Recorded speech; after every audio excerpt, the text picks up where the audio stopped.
Ladies and gentlemen, the Hot Pass Podcast is back. We were off for a week. You guys already know why. We were down in Darlington, South Carolina. All right, we were down in Huntersville, North Carolina. I've got to put the southern accent on for you people. We were down in Huntersville, North Carolina, staying with my buddy Jared. And then we went to Darlington, South Carolina, and we manifested. The aura was brought from the great white north to get Tyler Reddick a win. Everybody take a clap. If you guys know at this point, we tweeted it out. That's why you guys got to go to all my social media platforms, Twitter at Furlong Eric __, as well as TikTok is the same handle. And then go to Eric Furlong 21 on Instagram. And then you listen to the Hot Pass Podcast, wherever you get your podcasts, YouTube, Spotify, Apple, wherever you get your podcasts, every single week, every single Tuesday and Friday. We had processing issues, so this is me re-recording the podcast to have it out for you guys before or during O'Reilly Series qualifying. And then you guys can listen to it tonight, into Saturday morning, and then into Sunday morning for the cookout 400 or 500 or whatever this race is on Sunday. I got to pull up all that info. But you got to follow me because we brought the aura, all right? If you guys didn't know, I was at Homestead when he did that crazy move on Ryan Blaney and won the race and made it into the championship four.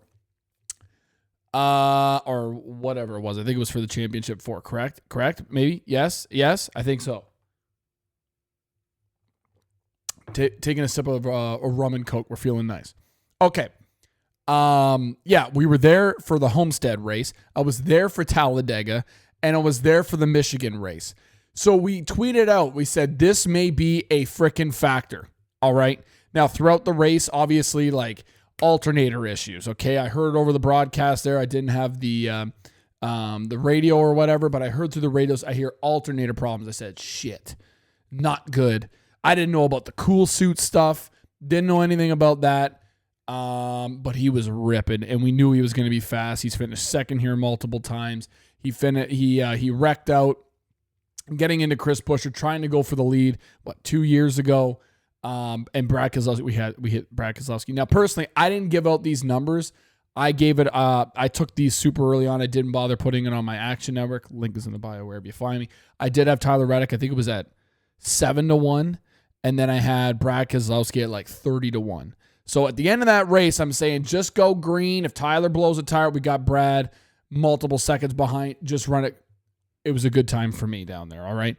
Xfinity or the O'Reilly Series, I had nothing on, and then the Truck Series, I had nothing on. But we brought the aura for Tyler Reddick. We're feeling really nice. This podcast is going to be me going over my whole entire weekend, my experience at Darlington. I didn't do like a vlog or anything down there. I was just trying to kind of living in the moment. I want to do that content and put it on my YouTube and my social media and everything like that. And I know it would help grow my social media and stuff, but like, I'm not one to walk around with a phone in my hand and be one of those vloggers or anything like that. I like to go on my Instagram and do like fits and the shirts I've picked up, which I'm probably gonna do this weekend and come out with. I was gifted some stuff from Off Access Paint in Mooresville, and then I got this badass the Melon 2311 hat over the weekend. Way too expensive, but pretty solid hat, but way too expensive. $89 US is fucking absurd for a hat, dude. This shit better last at least 20 fucking years, dude. Because that's ridiculous. $89. Guess you can look up how much that is Canadian. But I spent it anyways because I had cash in my pocket and wanted to get rid of it. Still too much. Yeah, but we're gonna kind of just go over all this stuff. But I'm not a fan of doing that stuff. I'm very outgoing, and it's nothing about people staring at me. It's just like it doesn't do it for me. I feel like I'd probably do it and then probably not go around editing it either. But I just like to live in the moment. I don't take a lot of videos at tracks, a lot of photos at tracks, which I honestly, the photo side, I should probably do more, just to, capture a few memories. But the videos and stuff, I never really look back. So like I made an Instagram post. You can go over there, Eric Furlong 21, go like that and share it, of my experience over the weekends, over the weekend, shared a couple photos on my Twitter, but I'm a big live in the moment. I was just, I go to a lot of concerts and stuff. I take a photo or two. and then I live in the moment. I don't pull my phone back out. I'm big into living in the moment. But yeah, we'll go over the entire weekend. Throughout the whole Darlington weekend. Then the show that I went to at Sticky Fingers in Toronto, great band. Listen to them, unreal band. They're like a reggae indie band. I've listened to them for like 13 years now, and finally got to go see them. Went to an after party on Wednesday at a bar in Toronto and hung out with them, and that was an amazing experience. One I'll never forget. So it's been a great few days. And then we're going to dive into the Martinsville bets. The O'Reilly series is there. The Cup series is there. And I feel really good about a few guys, and there's some really good lines.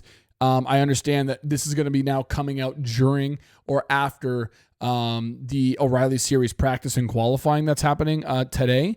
But I want to make sure that I give you guys my insight on the O'Reilly series, my in-depth insight. I've been very close. I've never hit a winner here. I've been extremely close. Sheldon Creed getting into Austin Hill. I had Austin Hill and Sheldon Creed both to win the damn race when they both got into each other, and Justin Allgaier stole it. Had them in the championship race as well, so those bets fell through. I've had multiple times here where it's just been absolute heartbreakers with the chaos that has happened, and obviously we had the fall race where it was a little bit more tame. I hope they remember what happened here last spring, and people have a chat with all these drivers going into this race this Saturday about that. And hopefully we can hit a winner. But I've been good with top fives. I'm happy the truck series really isn't there because I've had a lot of last spring I had Caden Honeycutt and Ty Majeski both in the lead, and Ty Majeski misses misses a corner and both takes him out, and Daniel Hemrick went and won the race. And shout out to Daniel Hemrick for being a bald lad now, huh? Shout out to the Alopecia boys. Me, Joey Logano, Daniel Hemrick, the Alopecia boys. That's what we're going to show up. Let's make a t-shirt. The Alopecia boys. All shouts out to the boys. Let's get a couple of dubs over the next few weeks. How about Joey Logano not doing well this past weekend? Just running a natural 30th place all fucking race. What the hell was that? We'll get into it. But Daniel Hemrick, shout out to being bald. Somebody said it on pit road at the truck race. I went, say what? And he's jocked, bro. There's ball guys out here doing flips off of trucks and stuff. That's what we want to see. All right. Hey, Joey, step it up, dog. We need to see some flips. We need to see some speed first. Brother. Come on, brother. Yeah, so anyways, let's dive into the week. All right, because I went down Thursday morning. All right. Thursday morning. Yeah, it was super early Thursday. Fuck, man, I couldn't sleep. I was up all night. Maybe got 2 hours of sleep, maybe an hour of sleep.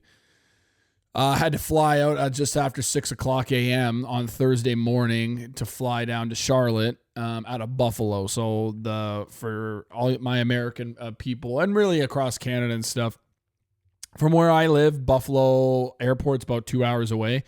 So I'm leaving at 2:30, 2 o'clock. I'm really worried about the airport being busy with everything that was going on with the government shutdown.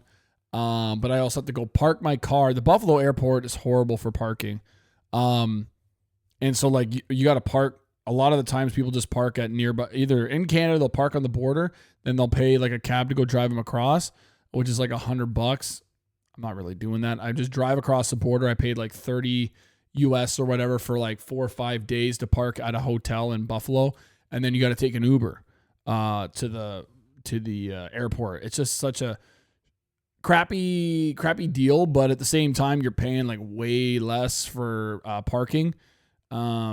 It's $7 a day roughly or something like that, which is great compared to the Toronto airport, where after 4 or 5 days, I'm paying 150, 170 Canadian, which is 110, probably 120 US for 4 or 5 days. Fuck that. No shot. So that's not bad. I drive up there, but then I had to get US cash. This is the first time ever, I don't know if I said it on the podcast. I might have said it earlier on in the year. I went to go get US cash from a bank here or whatever near my place.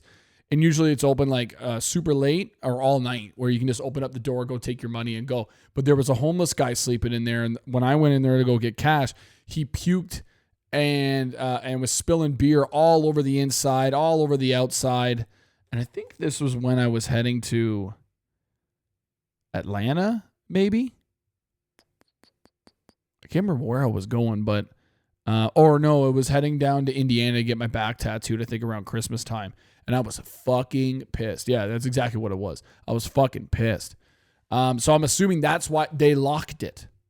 So now I'm sitting there like, shit, I got no cash. And I want to be able to, either go to the Gypsies, have the freedom of having a bit of cash, right? If I go to the Gypsies or something like that, the Gypsy tents at the track, I want to go buy a die cast or whatever, just have a little bit of freedom of cash. You go to the bar, you don't want to use your card. Just having that freedom of cash is always nice, definitely on a holiday. So I was like, shit, I want to pull out like $450, $400 US. Man, so I started stopping at multiple ATMs at gas stations. And some of the ATMs here in Canada have, at gas stations, have US cash. Well, I'm like, good luck finding them in the middle of the night. Where I go to multiple ones, they're like, oh, it's not working right now. I'm like, sick. They're not working. So I go to 3 ATMs. None of them are working at all different styles of gas stations. Now I'm in Niagara. And Niagara is probably like 20, 30 minutes away from Fort Erie, where you cross over to go into Buffalo, right at the border. And I go to this bank, and then it says U.S. cash. Well, it had no U.S. cash. So I'm sitting there like, shit. Now what am I going to do? I was like, all right, what I'll do is like I'll pull out the Canadian cash that I need to get roughly about $450 US. And I'll just exchange it at the airport in Charlotte. Well, I get on the plane, no problems on the plane. I have a very bony ass, so my ass is always getting sore in the goddamn airplane. And I don't ever sit next to me on an airplane because I'm going to be moving and grooving, trying to adjust my ass cheeks multiple times throughout the flight because I am so uncomfortable on these flights. So I land, right? Get into Charlotte just actually before 8 a.m. It was both flights there and back were super short. Super short. They were supposed to be 2 hours. I think we made it in like an hour and a half. Come to find out later, like a day or two later, that flight in LaGuardia, an Air Canada flight, crashes. I went, boy, oh boy. And then all the fucking ice stuff, but also like the government shut down, like absolute chaos. Legit though, out of Charlotte, no problems. No problems whatsoever. Buffalo, no problems with the airports. Thank God. I heading back, I ended up getting there like 3 hours early, which I never do anymore. I usually get there, unless I'm crossing the border going into the States, I'll try and get there 3 hours early in case I get stopped at the border. I give myself plenty of time to get searched and then still being able to get to the airport. But like coming back, I usually give myself like an hour and a half. And I kind of like go on Reddit to see if stuff's like really, really busy. So coming back, I had 3 hours. Well, there was not a fucking line. So I just had to kill time.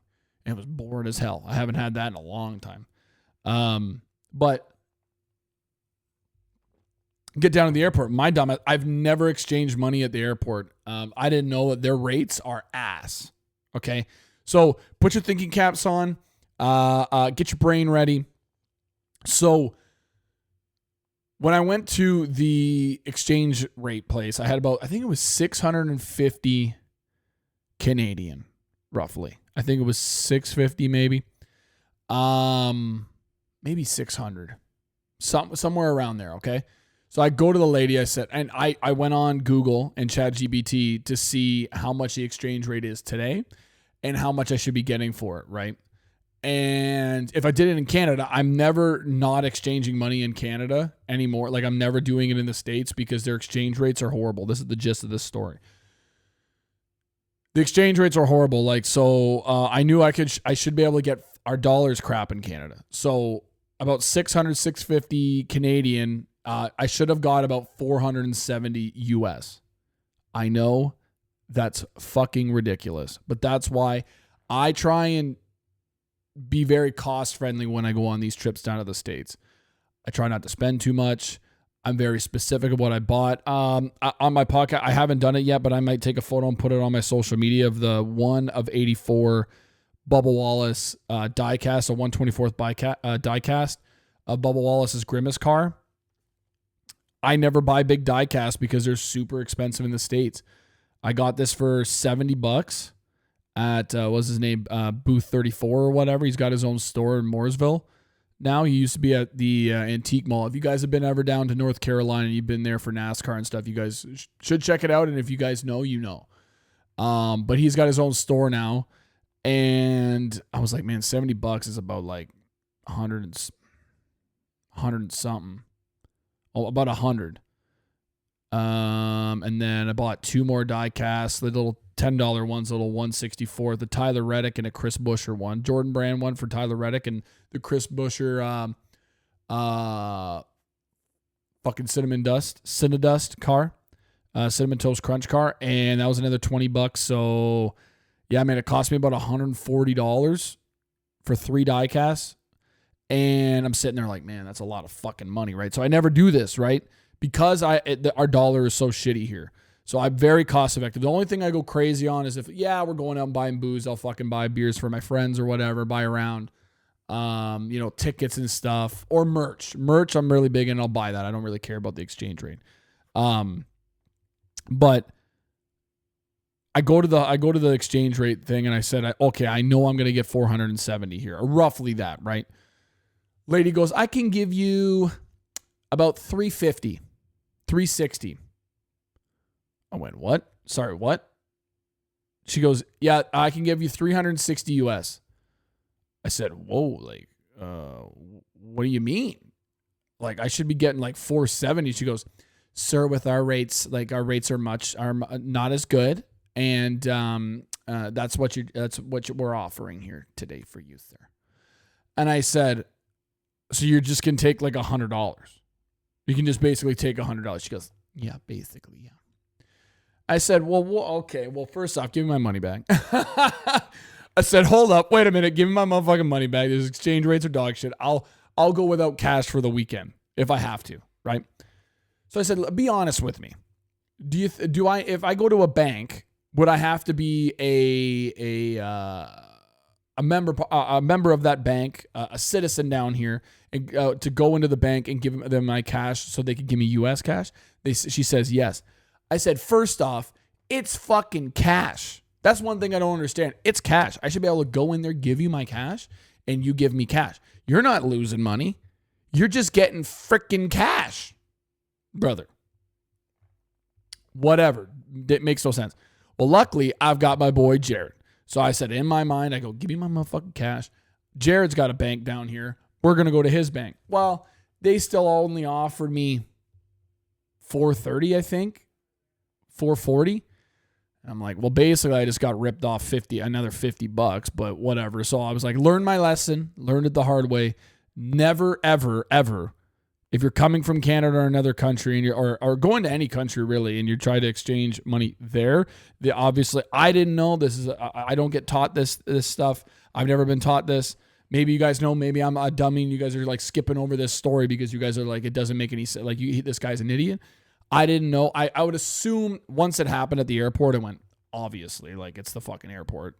They're going to have shitty rates. But the bank as well, not matching what was in Canada, I was like, all right, well, now I know to never do that again. So just the story is exchange your money back in your own home country before you travel. So you're welcome. A little bit of tidbit of knowledge from your boy. All right. So then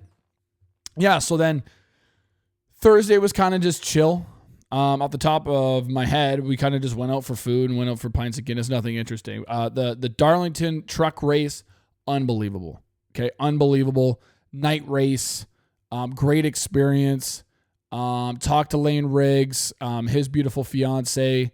They remember my brother, my dad, and I from the Charlotte long weekend, or the May 2-4 long weekend, in the spring/summer last year.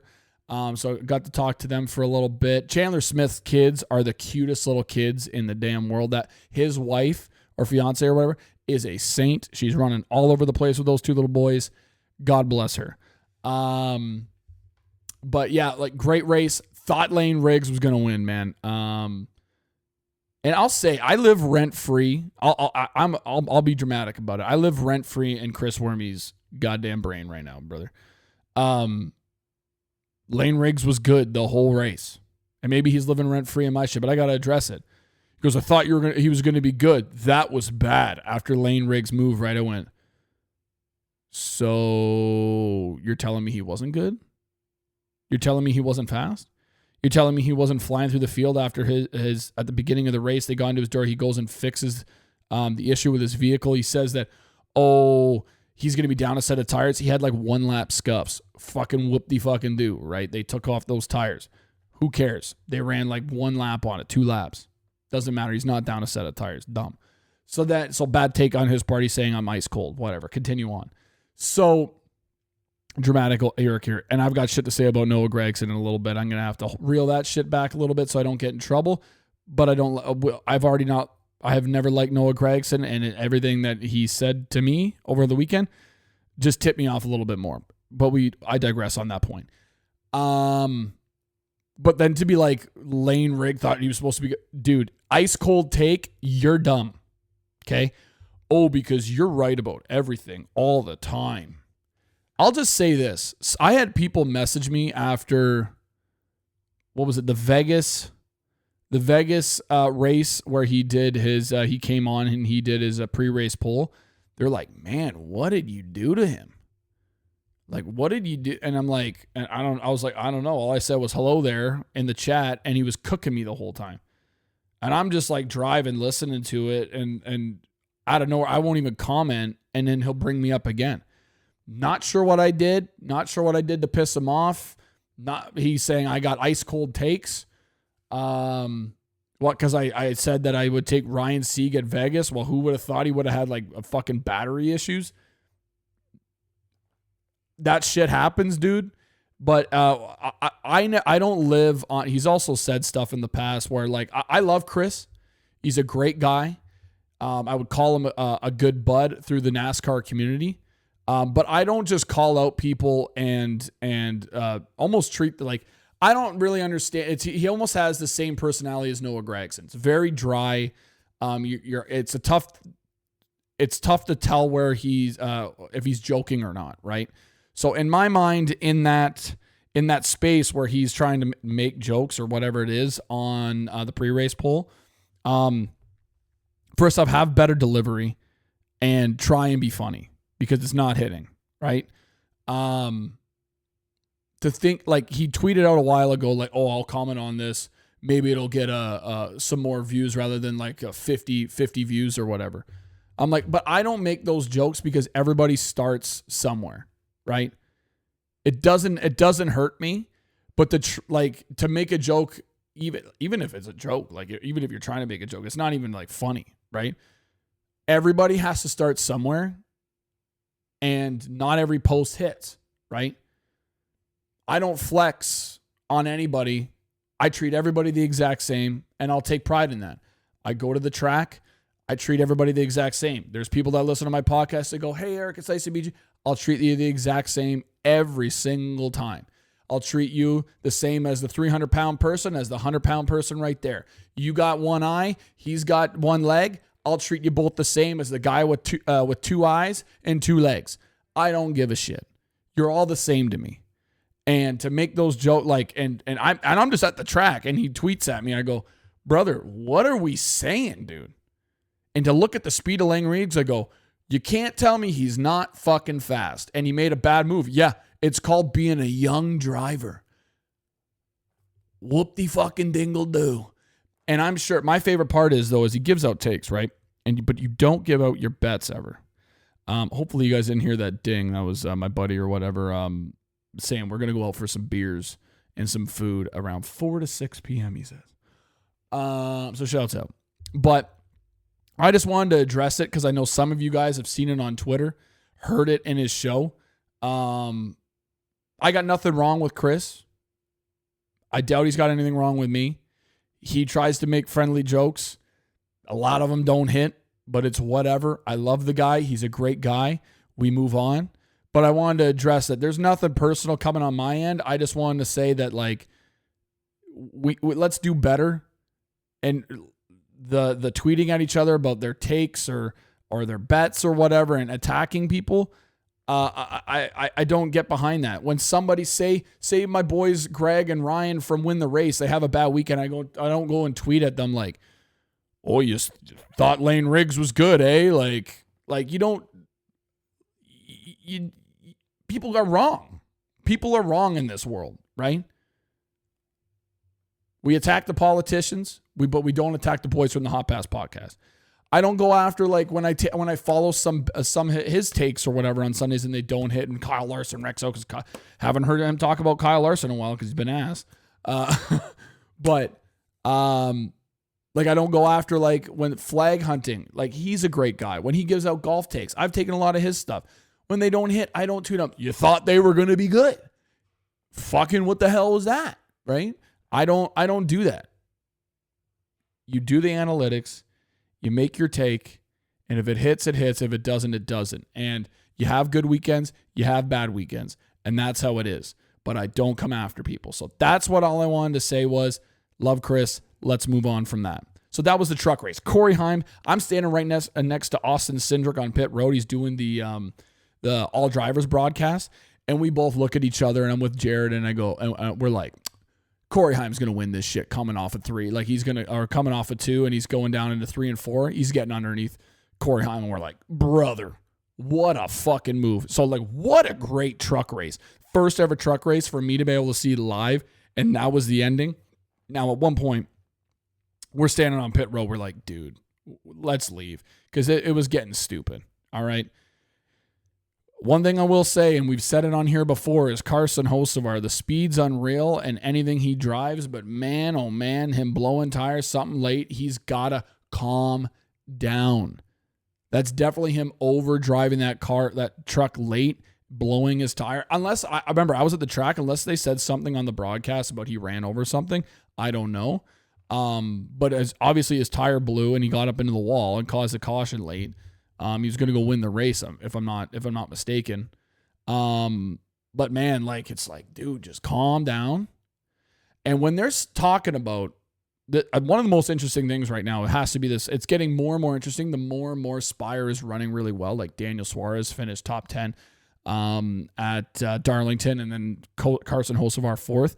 The speed that they're having right now, the stuff between Chris Gabehart, Spire Motorsports, and Joe Gibbs is huge right now. And I've been talking about it for a while, that speed, they're using it right. They're using the shit that Chris Gabehart took from Joe Gibbs immediately, and it's working. And you can tell.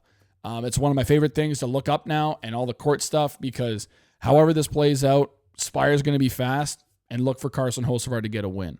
Shout out to Carson Hocevar after Sunday's race as well, before I forget. Having that AI-generated photo of that girl on his most recent Instagram post, of him after him in like the cowboy hat, you swipe all the way over left to the last little photo, and it's like an AI generated photo of a girl, and everybody was like, oh shit, Hocevar's got a girlfriend, he's fucking getting tail, that AI generated. You go to the little 3 dots, I saw this on Reddit or something, you go to the 3 little dots in the top right hand corner, it said it's been like edited with AI. Good on him. Guy is unreal at social media. Douchebag, but unreal on social media. Gotta give the guy his fucking flowers. Props. Everything. Guy's killing it. And I will say this. I cannot confirm nor deny that there is a major sponsorship that will be confirmed sooner rather than later with Carson Hocevar. Might have seen something somewhere, some places over the time I was in South Carolina, North Carolina. Just want to say that.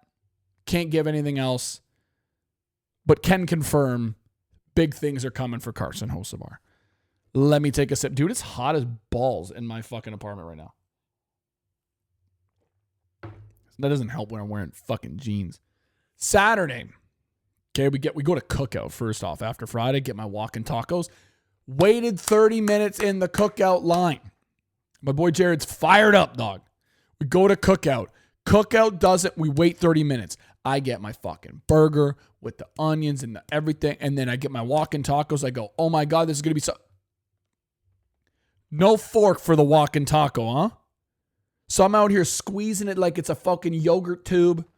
Squeezing it out like it's a fucking pudding. I'm fucking a mess in the dark night of the South Carolina sky. and we're just driving down the road, down a highway, and I'm squeezing and oozing out the fuck. Oh my God, it was a goddamn mess. Pissed at Cookout.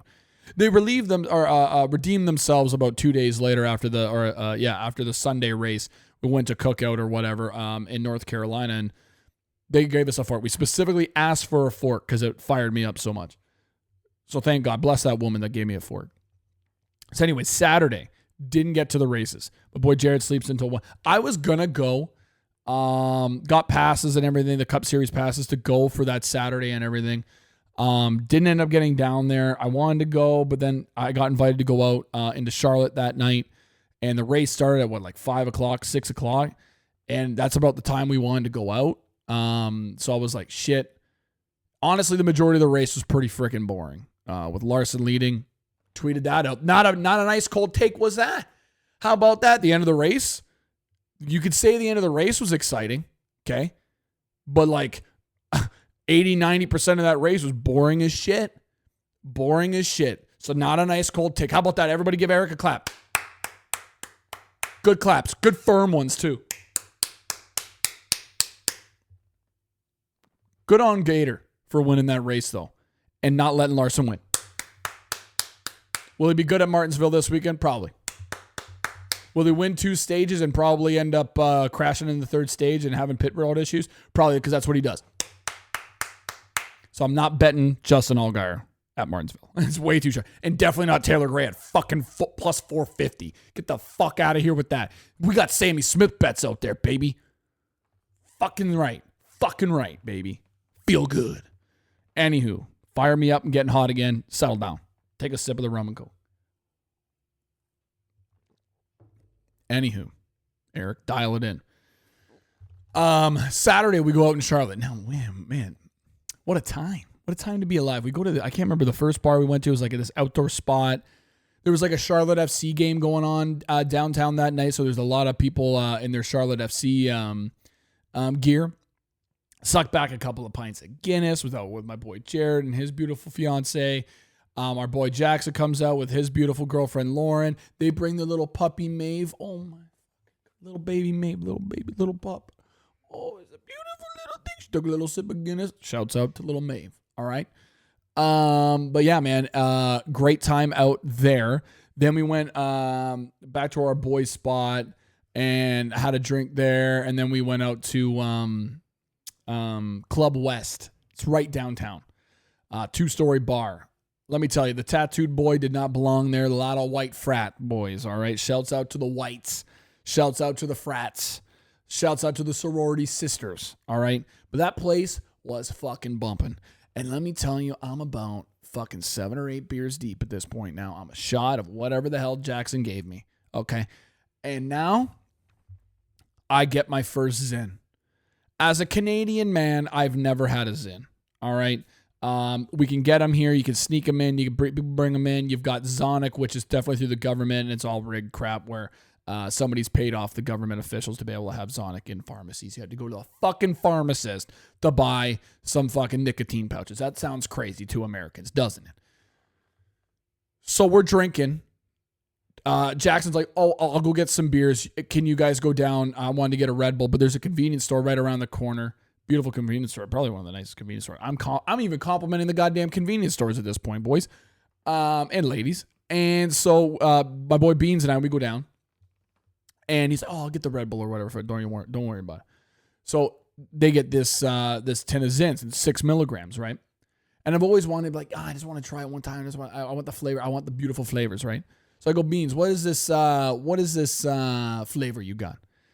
And at my drunken state, I think he said pineapple mango or something like that. And I went, that sounds kind of fun. I'm not a fan of either flavors, all right? Not a pineapple guy, not a mango guy. Just not my thing, okay? Give me just give me an apple, a fucking banana, not gay, shouts out.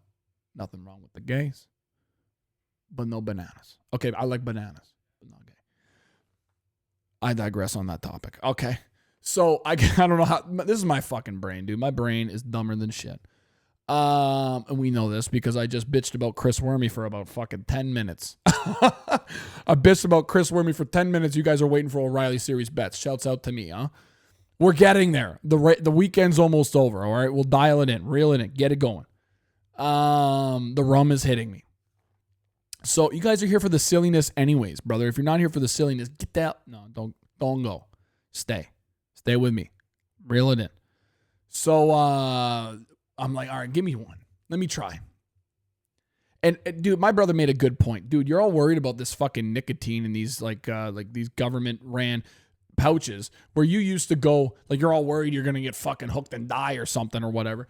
But like I used to go and roll up to a guy's window, this tinted window Acura, and he's handing me a little baggie of weed from God knows where that came from, and you used to smoke that shit out the wazoo.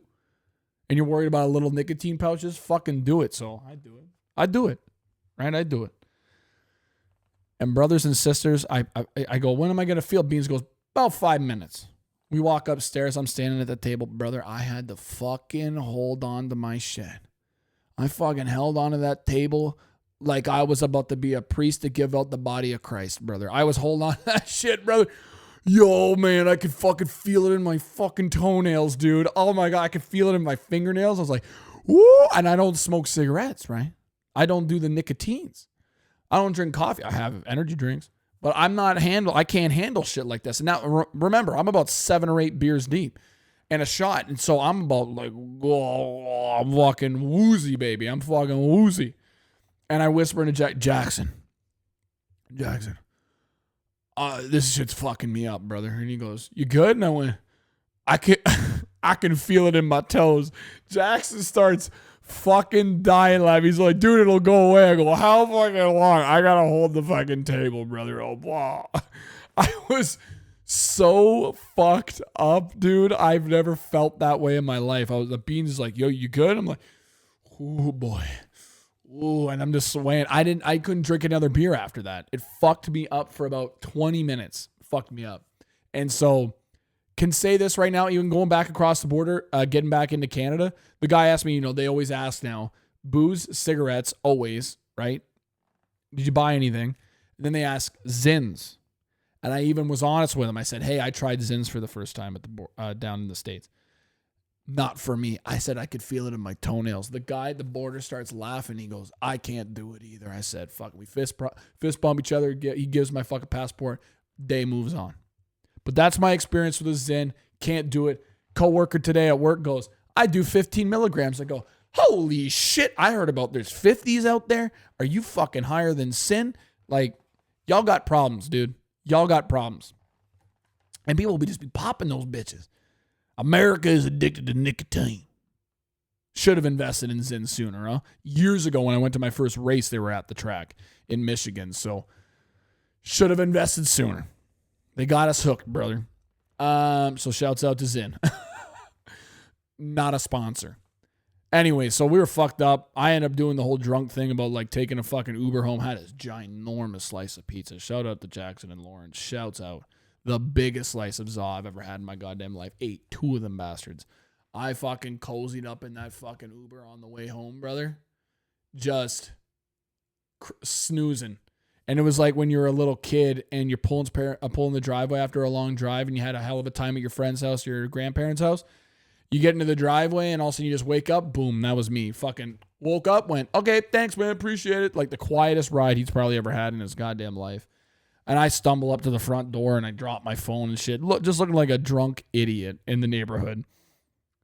Luckily, people could recognize, dude, we're 40 minutes in. Should I zoom this through? Cup Series Day. Since I won't talk about the nose, if you want to know about it, you can DM me. I'm not going to talk about the nose stuff on here or whatever. Guy fired me up. Supposedly that's just his personality. Same thing as just your personality. Really dry. Brought up some personal stuff from him. It made me feel a little awkward, won't lie. Oh, people in the hallway. Go into your fucking apartment, brother. But he made some stuff like he brought up his personal stuff to me or whatever. It made me feel really awkward. Anyways, guys, till I hear different, or I've had different experiences with him, Noah Gregson, it ain't it, brother. Seems like a rad dude if you really get to know him, though. He's obviously, and we saw on the Amazon stuff, he's going through a lot of personal stuff. So, respects to him. just rubbed me the wrong way. My experience, the last few experiences I've had with them. But anyways, Cup Series day, we talked about it. Tyler Reddick wins the race. Brett, it was so cool, man, to be live in Darlington, to see them rip the wall. It's very interesting to like pull up there, though. It's like in the middle of nowhere. If you've never been to Darlington, like go. But really, if you think about it, not that much seating compared to some other venues. So the Southern 500, I'm not surprised, sells out. It doesn't seem like they all honestly should open up the seating in the backstretch for the Southern 500, because it doesn't seem like for a summer, like a nice summer race like that. First off, you're going to be cooked. Like out of all the places, that Southern 500, thank God they do that at night, because holy mother of God, at it was what, 90 degrees down there right now when we had that race on Sunday. And boy, let me tell you what.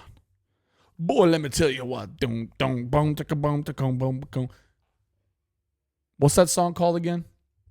Devil Went Down to Georgia.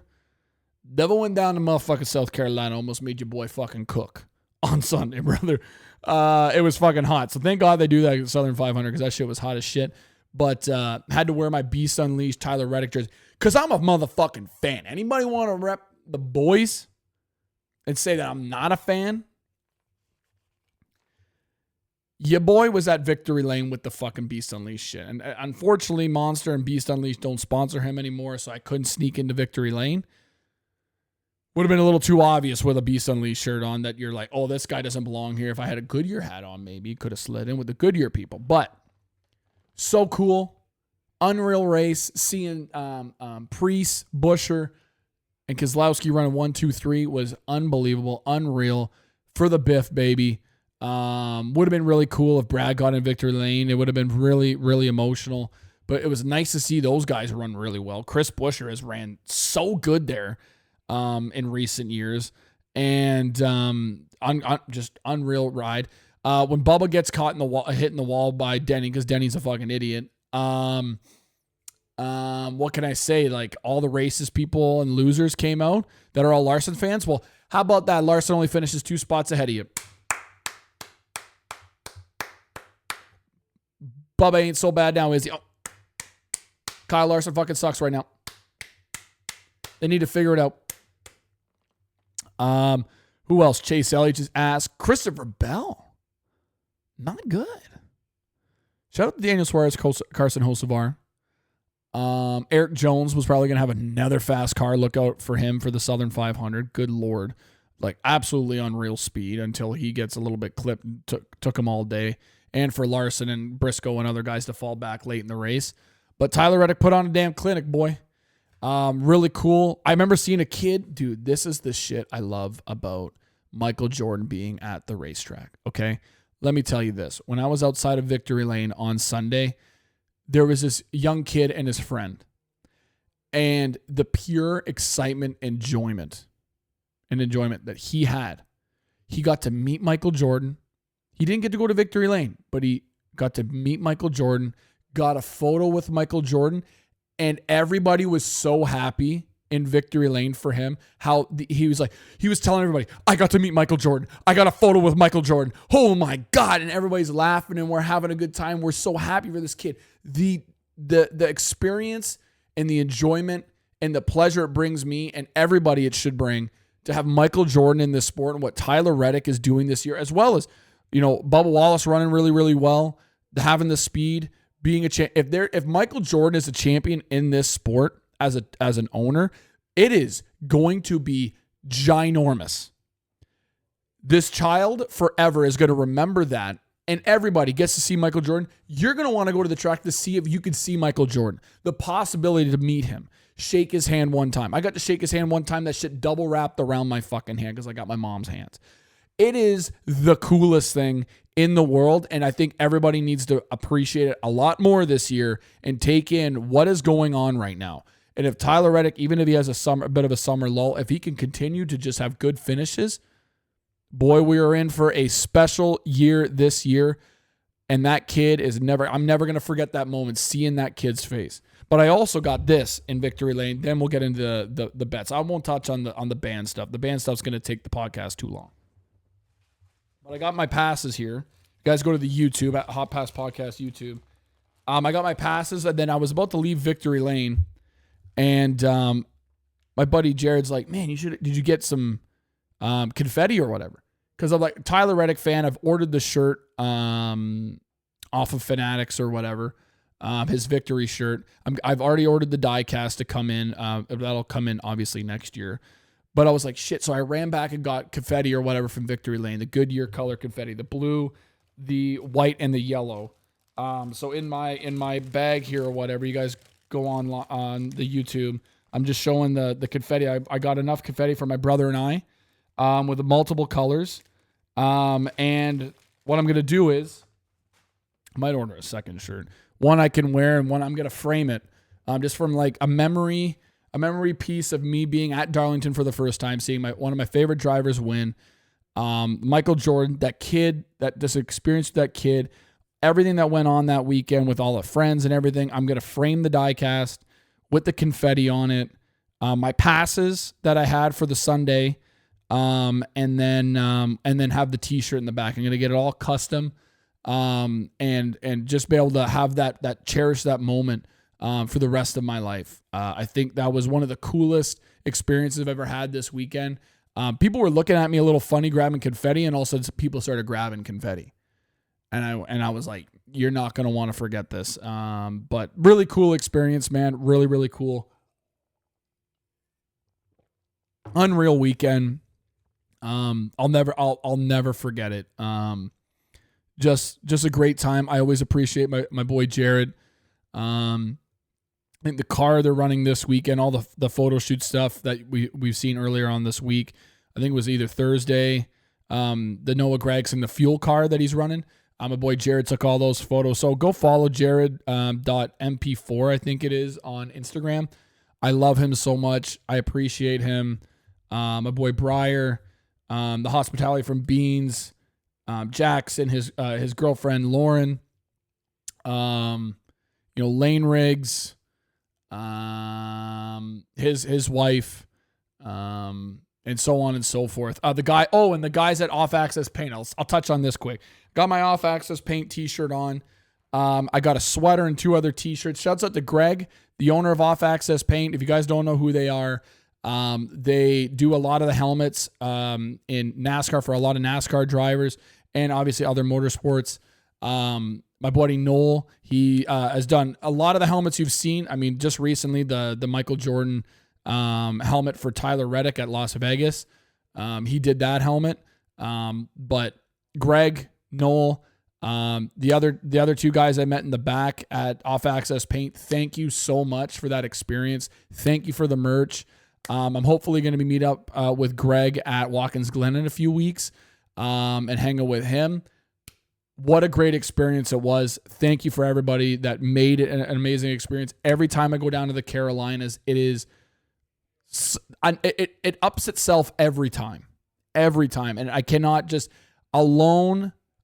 thank Jared enough. Meeting him at the Cosmo in Vegas 2 or 3 years ago, and the friendship that we have now, it has grown into something I never thought the experience I've had in NASCAR right now would ever happen. I thought I'd just be a fan that would go and sit in the grandstands, travel all across the country, sit in the grandstands, and just enjoy the racing, which I still do.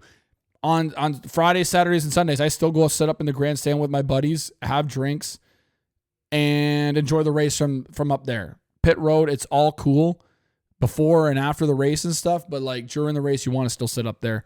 But I always appreciate this stuff. I never take it for granted. And if it all goes away, I'm still going to be a fan. It's made me more of a fan. And I always appreciate NASCAR not banning my dumbass, and letting me into NASCAR, on a very consistent basis when I go down. So thank you so much. Bets. Let's dive in.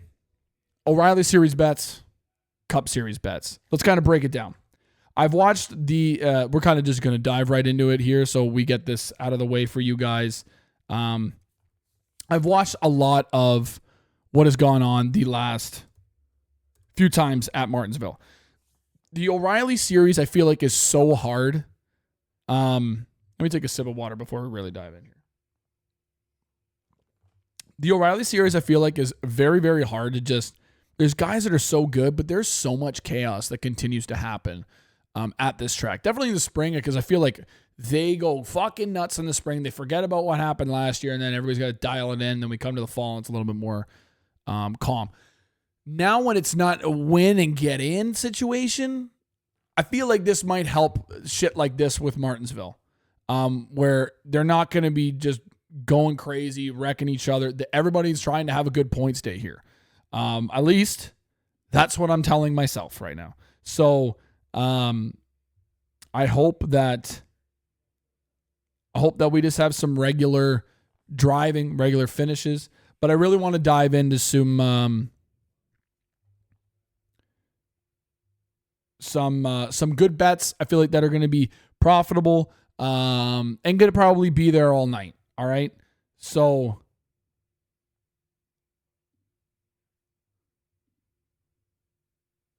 keep current settings. Keep current limit. Okay. All right. Thank you. All right. Thank you, Bet365. We're just going to go off Bet365 lines right here, right now. Obviously, go check out all the sports books. I have a couple in my head from other books that I've taken for outrights before practice and qualifying. Remember, these are before practice and qualifying. Go and make sure to follow me on all my social media platforms at @FurlongEric _ on X. And then Eric Furlong 21 for an hour before the race. You will get my full betting card, okay? And I'll always put in there like a little asterisk of like, was this before or after practice and qualifying, okay? We got Lee Pullum in the race. We've got also Ross Chastain in the race. And then Brent Cruz, which I think will be very good. Remember, he is in the 19, if I'm not mistaken. Probably going to be very good. He's a short track guy, young guy, but this is not Eric Almirola. So just remember that. Right now, if you really like Justin Allgaier, you got -130 on him for a top 5. The only thing that fucking scares me is, are we going to get that chaotic race? Will we get that chaotic race? He might even get the pole. This number will not be gone. This number will be gone. He's probably going to qualify great. He's going out last. So just remember that. I think that's going to be very important to get onto those guys that are super late.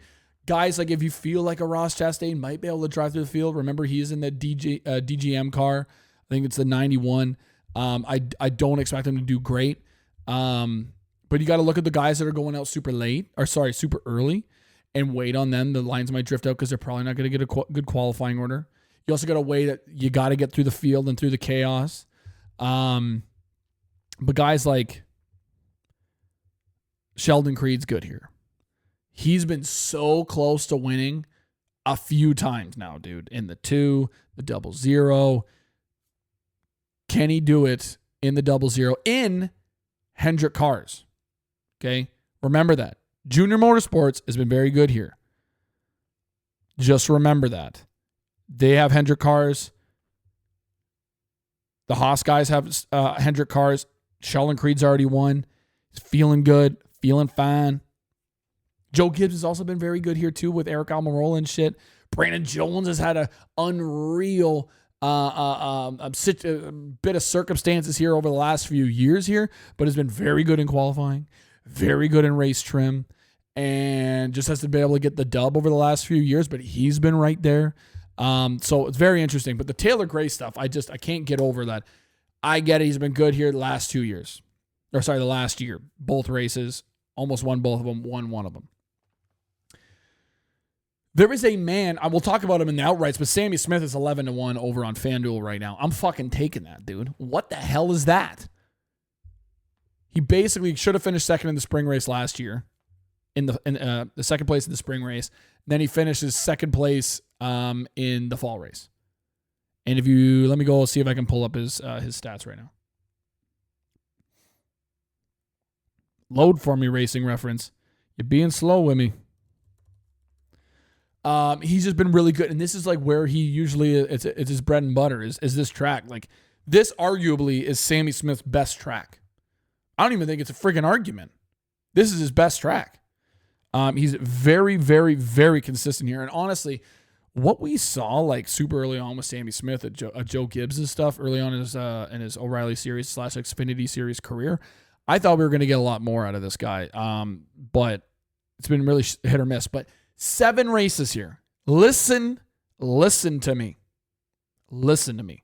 7 races, 6 top 10s, 4 top 5s. Okay? Do you hear me? Are you listening?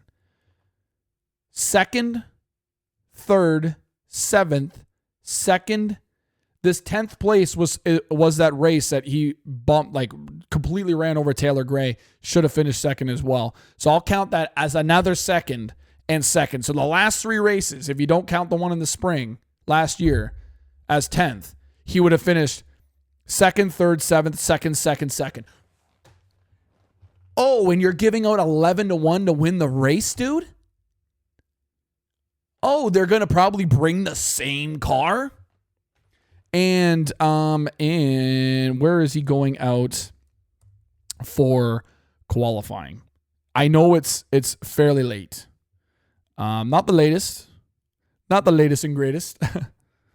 But I know he's going out fairly late.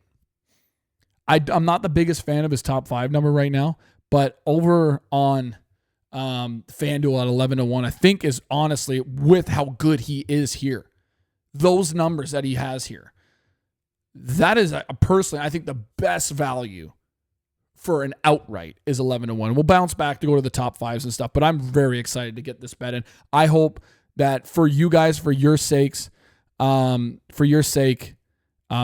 it's 3:05 right now, the time of recording this. At 4:30 is the practice and qualifying. So I apologize if you guys don't get this number. I don't think 11-1 is going to be out there.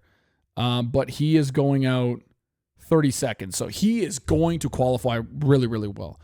Another guy that kind of has ran okay here, and I really want to take his top 5 number because I feel like it's kind of hung out there a little bit because of his record here really isn't the best. I'm talking about Jesse Love. I feel like if you think of Jesse Love, you'd think he would be good at Martinsville, but just has not had the runs. So obviously, guys, we'll come back to the Sammy Smith stuff, but I just want to talk about Jesse Love in the top 5 market here. He's at 3-1.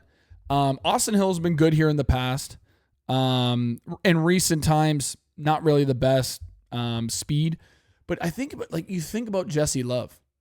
You know, Phoenix isn't the most comparable, but he's really good there. Loudon, you think he would be good. These short tracks, you just hear Jesse Love and you think he should be good kind of everywhere. And the comparable tracks of Loudon, Wilkesboro, obviously they don't go to. But then obviously Martinsville, like he just hasn't really had the finishes. Now, it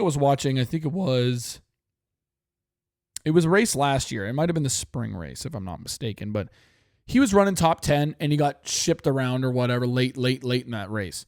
And he was running about 7th or 8th. And at 3-1 for a top 5, I feel like if he's at about 7 or 8th and some late race stuff happens, I feel like he can get in there. So on Bet365, he's 3-1. I'm going to take that mainly as well that he's going out right after Sammy Smith at 33rd.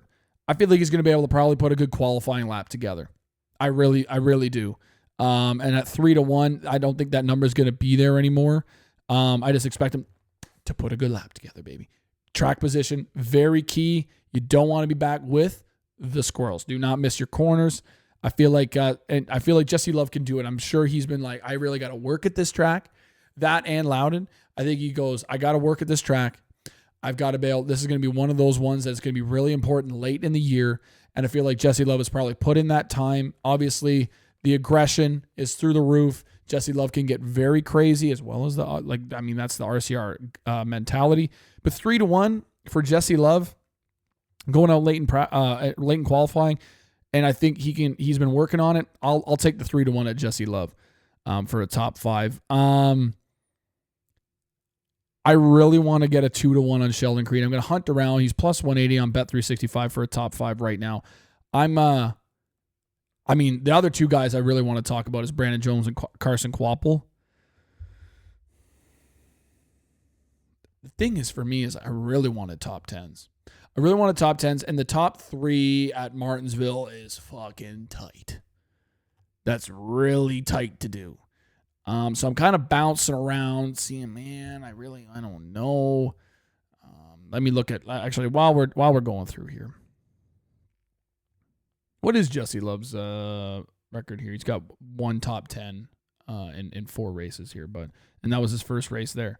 He got in a crash, but he qualifies well. The fall 2024 race and the spring of 2025, he qualified 4th both times. So I expect him to do all right. I'm fairly certain in the fall of 2025, he missed a corner and just did not have a good qualifying lap. I think I do remember that. But Sheldon Creed. Oh, Mr. Sheldon Creed. Nope, not Creedon. Sheldon Creed. Thank you. He's just one guy that I think of. Like when we come to Martinsville, he's been really good here. I really wish that little 2-1, it would look really good up there on that board. The plus 180 scares me a little bit. But the Quapples, Brandon Jones here, so good, man, so good. 8 races, 6 top 10s and 4 top 5s. Like Creed has been there, boy. Last few races, listen to this. Last race in the 2, second. He also had a second in the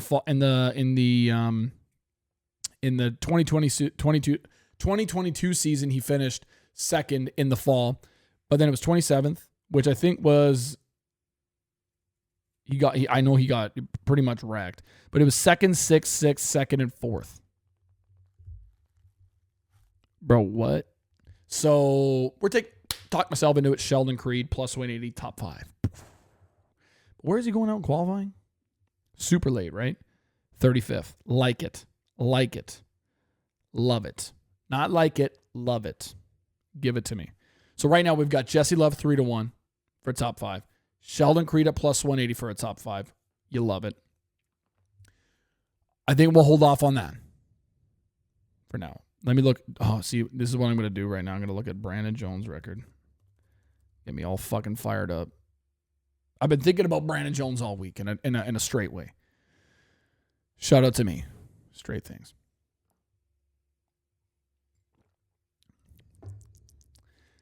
Can Racing Reference just load? Then we get into the Cup stuff. How about that? Good Lord, baby. Good Lord. Martinsville. He's got 1 win here. He's in Joe. Back in 2022. And then his finishes just have not been good, brother. I mean, a lot of them were the shitty ones in the 9. He finished 3rd here last fall, 22nd in the spring race last year. But we saw all the chaos, all the bullshit. He's qualified kind of iffy here and there over the years. He has 2 poles here. He's going out super late in qualifying this weekend. He's going out 3rd to last. So I expect him to be up there. I expect him to be a contender to win the race. I'm just not a fan of his numbers right now. I'm hoping he qualifies a little crappier. I think he can come through the field and work on that. So maybe we get a little 2-1 action on Brandon Jones. We'll wait off on that. So we've got the Jesse Love 3-1, Sheldon Creed at plus 180. And the outrights, man. FanDuel 11-1 for Sammy Smith. We already talked about it. I love it. Good Lord, help me. Jesse Love is 18-1 on Bet365. He's like 11-1 or like 13-1 on other books. I don't want to put all my stock into that, but boy, does that look tasty. 18-1 on a Jesse Love win at Martinsville. That feels fucking sick. Sick with it. And then so I might take that.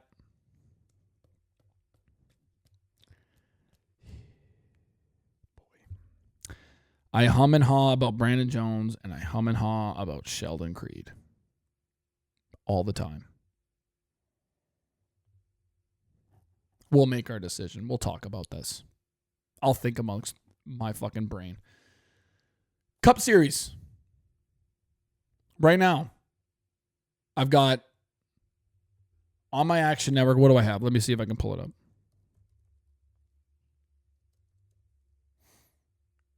Let me think about it.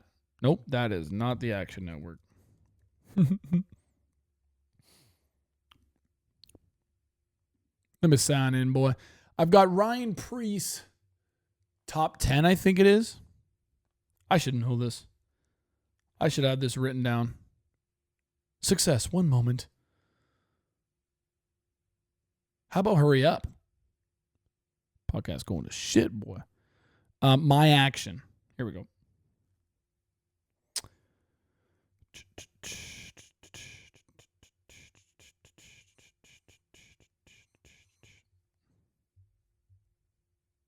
Bro, where is my action, dog?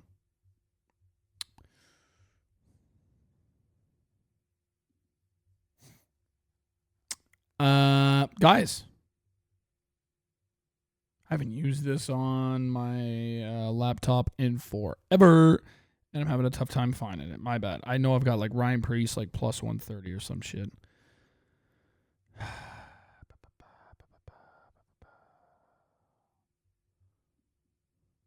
Bro, where? Bro, where? They got to make this better.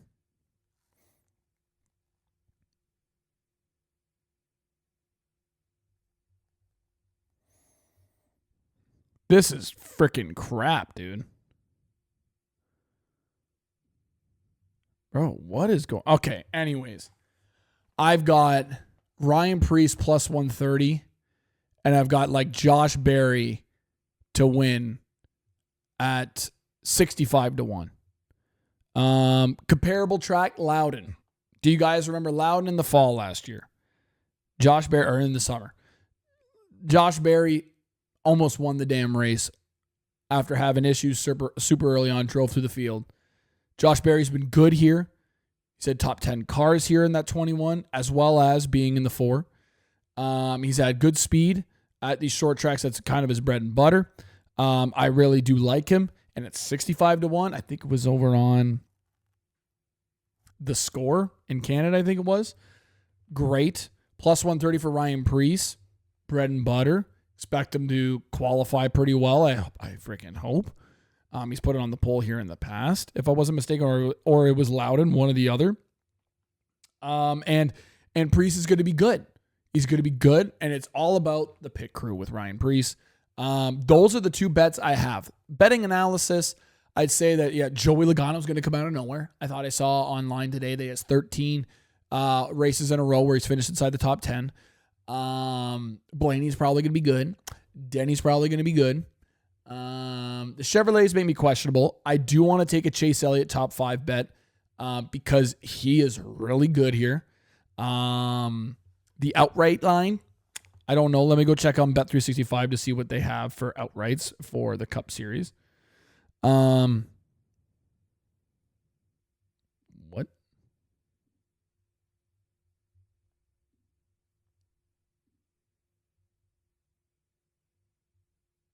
Bro, they just... What? They took down the... What? Looks like they took down the odds on NASCAR? No way. Oh, there we go. Okay. I was going to say, what?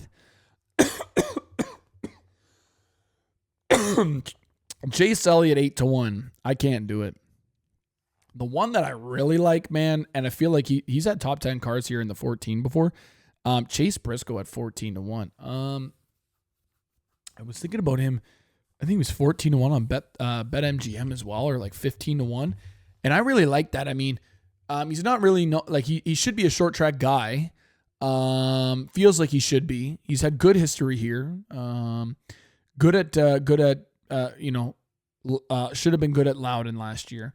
And I mean, it's the 19 car. Martinsville, Martin Truex has been really good in this car. Winning at Martinsville, winning at Loudon. I expect it to be really good speed. The only question is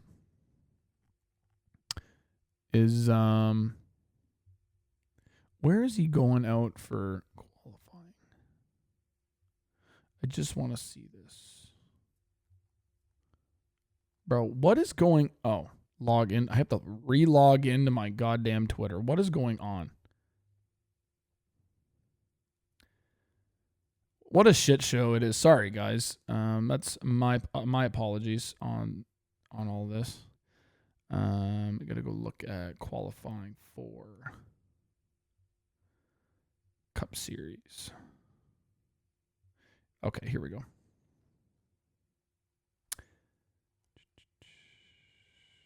Chase Briscoe, 23rd. Like, about just past mid-pack. I think he should still be able to qualify pretty well. A lot of guys like SVG, Eric Jones probably not going to qualify well. Ryan Preece should be all right. Cindric might be able to put a lap together. Suarez, I mean, maybe. It's going to be like, I think the poll is going to be between Ty Gibbs, Byron, and Ty Gibbs, Byron, and Blaney, personally. But Hocevar is there, and I think he was out on Bet365 at one point at like 40-1 to win the poll. And if you put $10 on that, it's $400, and you know that $10 he's going to work that $10. Still 40-1. Put $10 on Carson Hocevar to win the poll. I think he could do it. If you really believe what they have been doing with the Joe, like stole the Joe Gibbs stuff, you might want to just take this bet and just ride with it. He's going to make that $10 work. You know he's going to do it on that first lap. He is going to dive it in and try and get everything out of that car. He's going to make that $10 work, the $20 work, whatever you want to put on it. He's going to make that shit work. He's going to make that $10 go far. Carson Hocevar, 40-1 to win the poll. But I think it's going to be between those guys. But like Chase Briscoe should be good. I would assume Chase Briscoe should have a good race, get a good qualifier. We've also seen this like 19 car with Martin Truex and stuff, like their pit crew kind of fucked them at Martinsville and stuff in the past. But I expect them to be pretty good.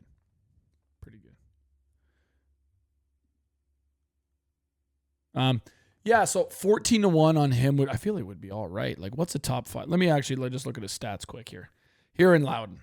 But the thing is I feel like because of him being in Joe Gibbs for the first time last year and being in really good equipment, a lot of those stats are really skewed. So he's got 6 top 10s at Martinsville. That's including being in the 14. Last year he had an engine problem in the fall race or whatever. In the spring race he had 9th, and that was his first race there with Joe Gibbs equipment. In the 14 he's had from 2022 to 2024, he had 9th, 5th, 4th, and 10th.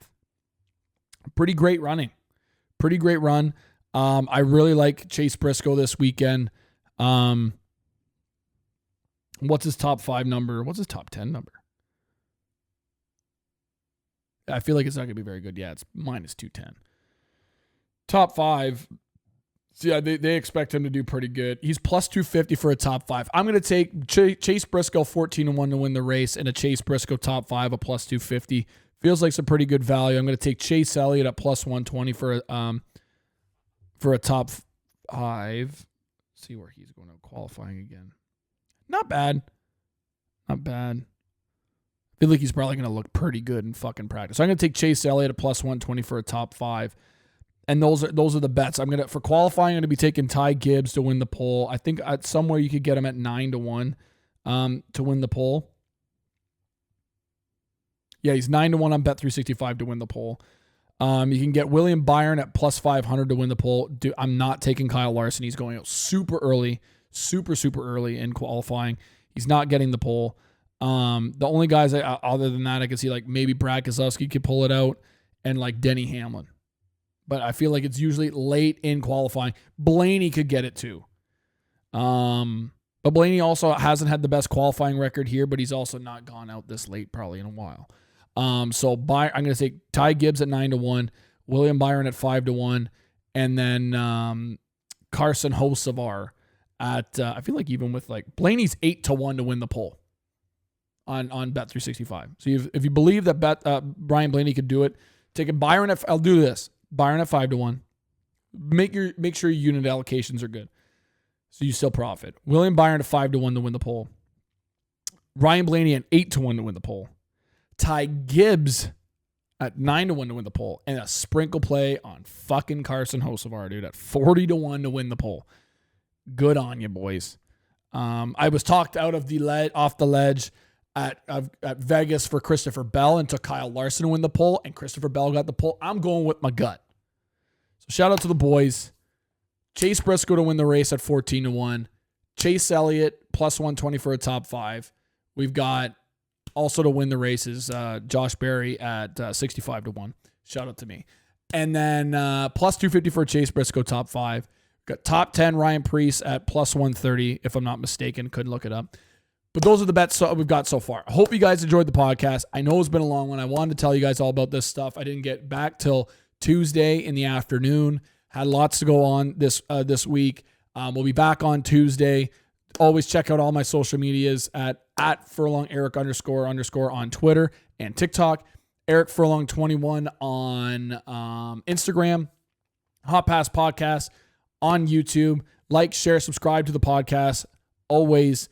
And then go to the Hot Pass Podcast wherever you find your audio podcast. Leave a 5-star rating as always. Really helps get the podcast out to a lot more people. And I would appreciate that. Go to the Action Network. Link is in the bio wherever you can find me. It's always free. And you can see my plays super early on, like those Josh Berry and Ryan Preece plays. And hopefully we can get on a really good run of making a bunch of money. And then, man, it's been good. Got a lot more content coming out on all my socials. So we'll talk to you guys on Tuesday. Let's go to Martinsville, Virginia, and go win some money. Shouts out. Talk to you guys later.